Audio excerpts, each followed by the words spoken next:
তুমি কি ধনী হতে চাও?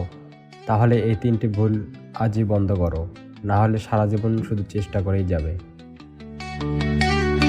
নাম্বার 1, শুধু চাকরি করলে ধনী হওয়া যায়, এটা বড় মিথ্যা। একটা চাকরি কখনোই তোমাকে অর্থনৈতিক স্বাধীনতা দেবে না। আজকের দিনে যে কোনো সফল মানুষদের দেখো, তাদের ইনকামের অধিক উৎস আছে। ফ্রিল্যান্সিং, অনলাইন বিজনেস, ইনভেস্টমেন্ট এসবই তাদের আয়ের ভিন্ন পথ। নাম্বার 2, টাকা জমাচ্ছ কিন্তু ইনভেস্ট করছো না।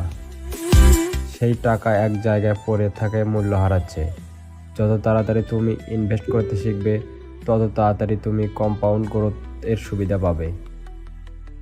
একটা ছোট ইনভেস্টমেন্টও বড় পার্থক্য করে দিতে পারে। নাম্বার 3, নিজেদের দক্ষতা বাড়াতে টাকা খরচ করছো না। সবচেয়ে বড় রিটার্ন মেলে নিজের উপরে ইনভেস্ট করলে। নতুন কিছু শেখো, স্কিল ডেভেলপ করো। স্কিল মানেই ইনকাম জেনারেটর। এই 3টি ভুল যদি তুমি এড়িয়ে চলো, তবে ধনী হওয়ার রাস্তা তোমার জন্য খোলা। ভিডিওটি ভালো লাগলে একটি লাইক করে সাবস্ক্রাইব করে পাশে থাকো, কারণ এরকম আরও নতুন নতুন ভিডিও পেতে